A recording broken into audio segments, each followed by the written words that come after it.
DreAllDay.com. You're now tuned in to the show where you learn the discipline to show up day after day to do the work, the confidence to put yourself out there boldly and authentically, and the mental toughness to continue showing up, doing the work, putting yourself out there even when the success you've expected to achieve, where is it, is yet to be found, and on top of it, at least by you.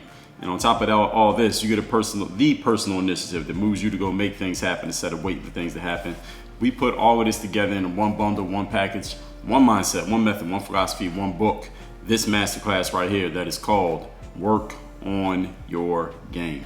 My name is Dre Baldwin, also known as Dre All Day, and welcome to the show. Today's topic is how to not be a bad listener. How to work on your poor listening skills. Maybe we'll title it that. But by the time this comes out, you already know what the title is. But how to work on your poor listening skills, or how to stop having poor listening skills.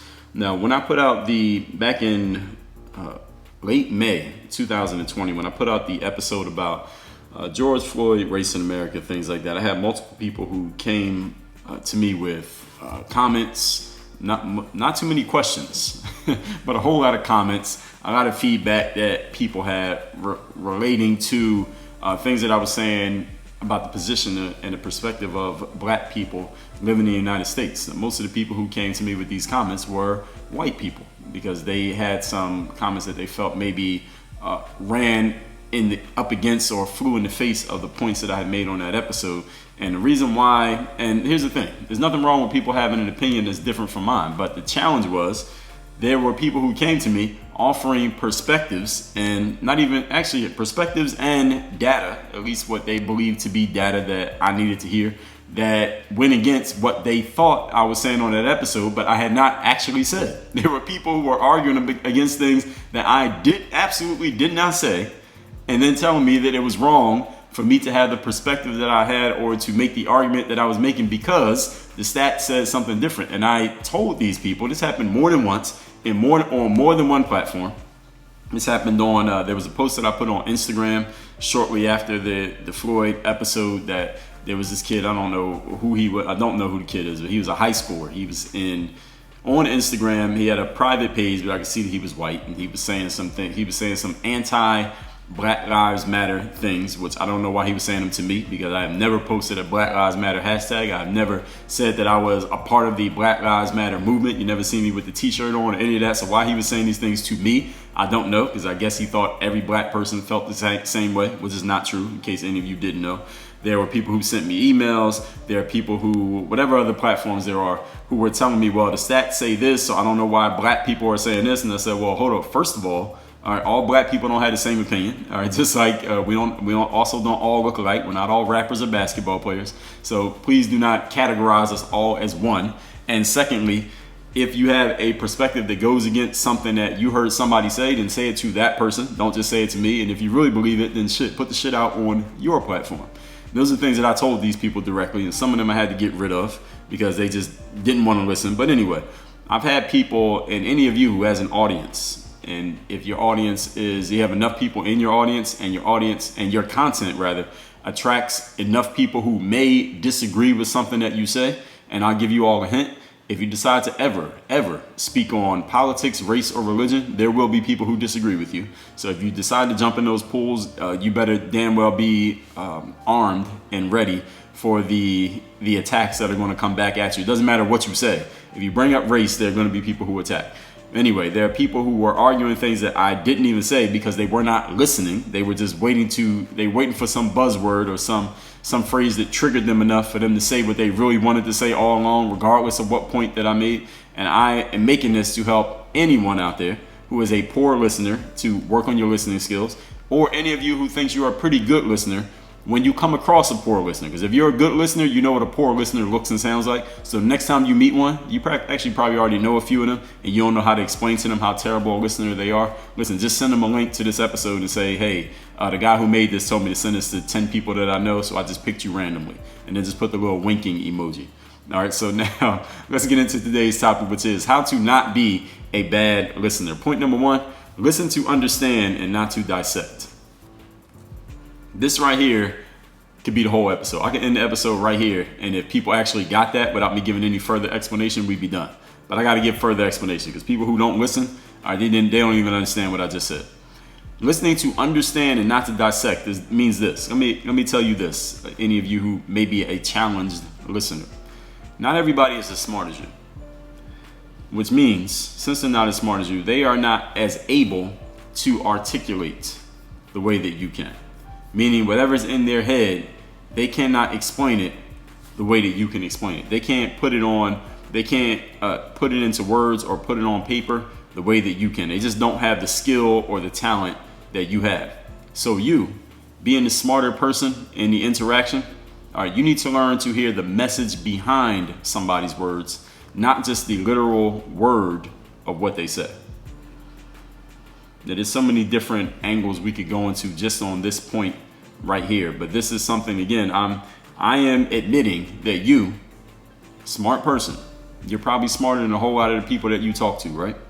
Which means you have ways of putting words together that other people simply don't have. You have ways of explaining yourself that other people just can't get to that level. You can articulate exactly what you mean and say it exactly as it needs to be said in a way that no one can misunderstand. It's completely unambiguous what exactly you're saying. And I want you to understand that when other people talk, they ain't at your level. All right, you're Michael Jordan, they're no Steve Kerr. Okay, so they're good, but they're not you.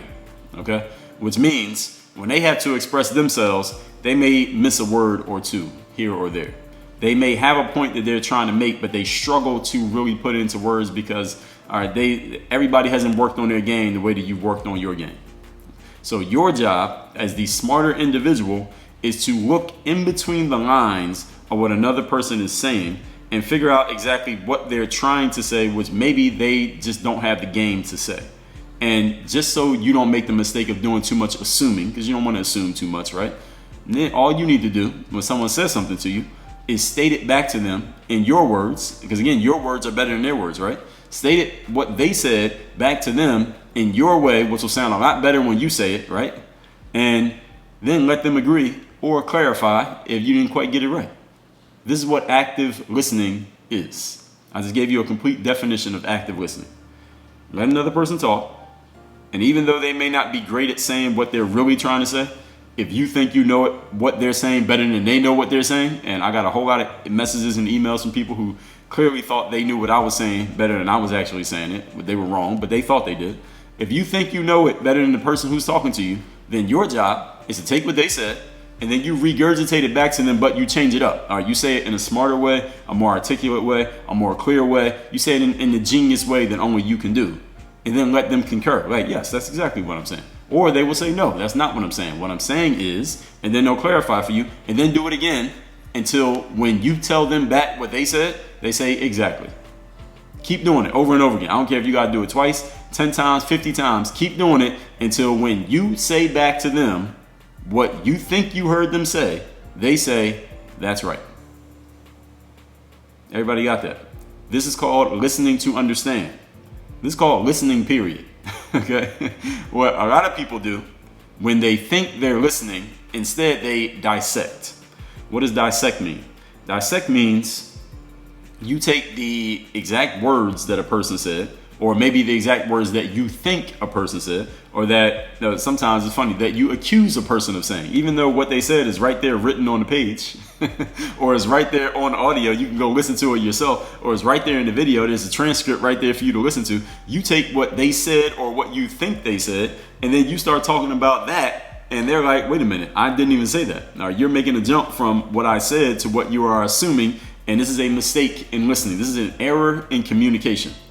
I want you all to remember that communication is not just what you speak, it is also what you hear, and making the other person believe that you are actually paying attention to them. Communication is not just talking. It is not just when you're giving it out, it's also when you're taking it in. You understand what I'm saying? So an active listener, a good listener, is not listening to someone just so you can dissect what they say and say, oh no, that's wrong because this, and then you can spew your knowledge on another person.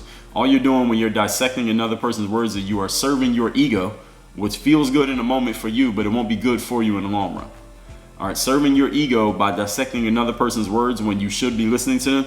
All right, that's what we call a Pyrrhic victory, especially those of you smart individuals. I know some of you are really, really smart. Okay, so since you're way smarter than the people that you talk to most of the time, 99% of the time, I get it. You're smarter than most of the people you talk to. when you dissect their words just to serve your own ego, you will feel great. But in the long run, it will not be great for you. Because those people will either stop talking to you completely, or they'll only give you enough that they'll protect themselves from being dissected again by your superior intelligence, or you'll just alienate enough people that nobody wants to talk to you at all. So now you've never had to get better at listening because nobody's talking to you. All right, none of those are good outcomes for you. So the first point is you must train yourself to listen to understand, not to dissect. Active listening. Repeat back to people what they said until they agree you got it right. Point number 2. And in order for you to do that, you have to actually be listening, not thinking about what you're going to say. Point number 2. Today's topic is how to not be a poor listener. Calculate the energetic and relational value of being right. This is a huge one right here. And when I say right, I don't mean like right hand turn. I mean, quote, right, close quote, meaning being more correct than the other person, winning the conversation. And a lot of you smart individuals, this is a really important point for you right here. Let me repeat what point 2 is. Calculate the energetic and relational values.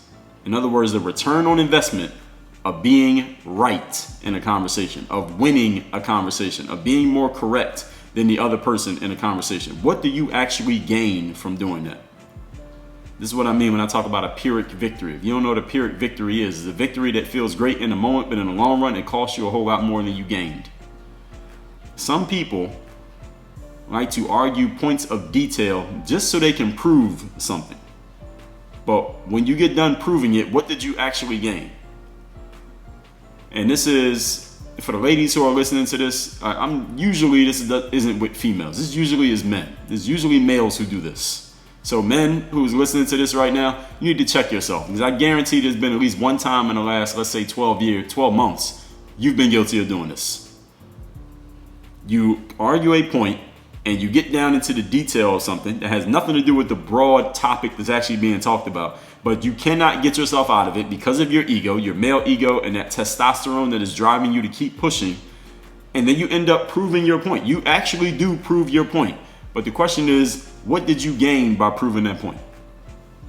Yes, you won the conversation. Yes, you shut down that other individual who you put them in their place, right?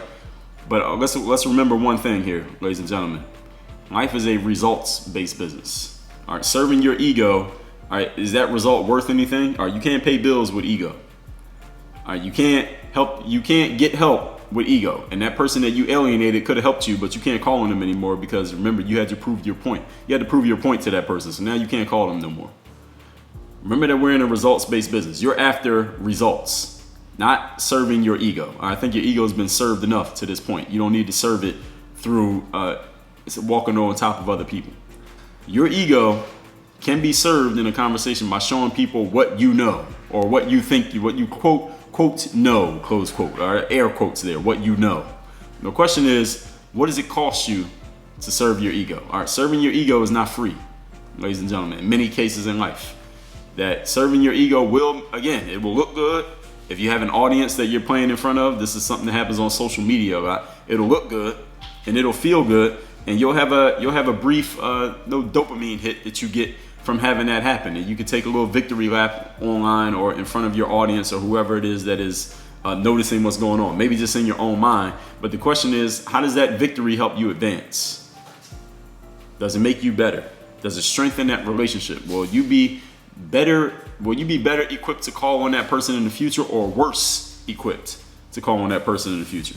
That's a question that you need to ask yourself every time you catch yourself about to go down that rabbit hole of serving your ego in a conversation, not listening in a conversation, but just trying to prove your point. If you can't answer the question, how does this help me advance? How does this make it better? How is this going to strengthen my relationship with this person? If you can't answer that question, here's my prescription for you. Shut the fuck up and just listen. Actively listen. Energetic and relational value, what we're talking about here in point number 2 is, will the energy between you and the person you're talking to be strengthened or weakened? Will the relationship between you and that person be strengthened or weakened? Will you be able to deal with this person better or worse in the future based on the outcome of the conversation you're having right now when you're trying to prove yourself right? When you are, again, just serving your ego, Making sure that you let them know everything that you know, giving that person a piece of your mind. All right, when you're doing this, are you making things better or worse? And I want you to remember that in life, you're either building or destroying. You're either growing or dying. You're getting better or you're getting worse. All right, there is no neutral. There's no such thing as a neutral conversation, ladies and gentlemen. You're making it better or you're making it worse. Point number 3. And if you don't know which one you're doing, you're probably making it worse. Point number 3. Today's topic is how to not be a poor listener, how to work on your terrible listening skills. And I know it's not you that has terrible listening skills, but one of your friends. Yeah, make sure you send this to them. Point number 3. Listening is not about you. Believe it or not. Listening is about serving the other person. Think about this. When you're saying what you need to say, especially something that is important for you to say, and usually if you're talking, you got something important to say, right? When you're saying it, you want other people to understand what you're saying. You want them to pay attention to what you're saying, to not be focused on other things, not be divided in their attention, to just listen to you. Let you say what you need to say. You may not necessarily need them to respond. You may not need an answer from them. You may not need their help. You may not need them to solve your problem. You just need to say what you want to say, and you don't need them to, you don't even really need them to even say that much back. You just need to know that they're listening to you, right? Now, ladies who are listening to this right now, you probably have this issue dealing with any type of male, or any level of male. You probably had this problem. Trust me, I know. I'm not a lady, but I know from the other side of it, from being on the other side of this conversation. Listening is not about you. All right, it's not about, and this is mostly I'm talking to the gentleman, but again, anybody could be on either side of this. Listening is about serving the other person, letting them know that you are there and you're paying attention and they have your full focus and you are taking in what they're saying. And you, again, your active listening skill will allow them to know that you did this by repeating back to them what they said in your words so that they know you're paying attention. When you're listening to another person only for the goal of making your point, let me tell you what you're not doing when you're doing that. You're not listening. All right, you are hearing. All right, you are transacting. You are serving your ego. You're just using that person to serve your ego. If you're only listening to somebody so that you can counter whatever they said with something that you said, you are doing the exact opposite of listening. So whatever you want to call that, it ain't listening. All right, and this episode is about your poor listening skills. Serving your ego and not serving the other person, all right, again, it feels good in the moment, but is it good for you in the long run? It's a question only you can answer. This is a poor habit. This is a poor listening habit of people whose knowledge actually hurts them more than it helps them. Any of you know anybody who fits that description? They're a really smart person. They got a lot of knowledge. They got a lot of information in their head. But as smart as they are, their knowledge hurts them more than it helps them because this person cannot help but to impart their knowledge on every person that they talk to, especially people that they're supposed to be listening to. But somehow, miraculously, every conversation this person gets in, they end up doing more to talking than they do listening. Any of you know a person who fits that description? I know it's not you, but I mean, you know a whole bunch of people who are like that, right? I know. This is when your knowledge gets in your way. It hurts you more than it actually helps you. And this is a poor listening habit this could be also what we call an anti-people skill that I talked about in masterclass number 1297, how to master your anti-people skills. And this is one of the worst anti-people skills that you can have. And those of you who don't know what an anti-people skill is basically a skill that's the opposite of a people skill. Opposite of making people like you is the kind of things that make people hate you, or how to get rid of them. I talked about that in masterclass 1297. All right, one of them is not listening to people, making people feel like you're just using them so that you can serve your own ego. And again, most of the time, I'm not saying all the time, but most of the time, males, all right, this is you that I'm talking about. This usually is not females that do this. It's usually men who do this. Females, you can concur if I'm correct about this one. I'm sure you have plenty of experience knowing this. Let's recap today's topic, which is how to not be a poor listener, how to work on your poor listening skills. Point number 1, listen to understand, not to dissect. How you can let someone know that you are understanding them is by a skill of active listening.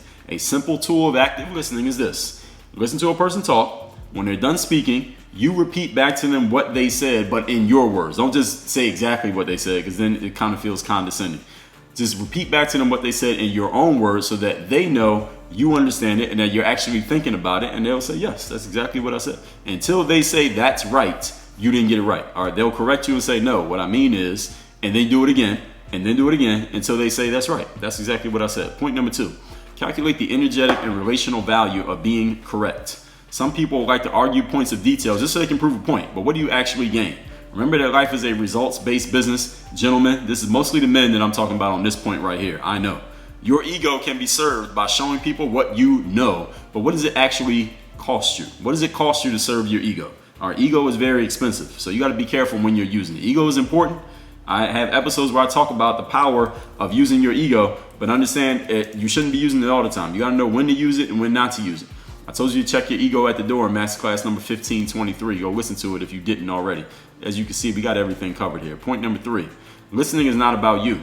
It is about serving the other person. So if you're listening to someone just so you can make a counterpoint to whatever they said, or they tell a story about themselves and then you interrupt their story, or you, as soon as they're done with their story, you start telling a story about yourself, it's obvious and they can tell. They may not say anything, but they can tell that you're not listening. All right, you're serving your ego. You're not serving your counterpoint. That is a poor listening habit. It is an anti-people skill that will destroy your relationships and make people start avoiding you. You wonder why people start avoiding you? This is one of them. This is an anti-people skill that people may be too polite to tell you to your face, but I'm telling you to your ear right now. Stop doing this. Work on your game. Dre all day.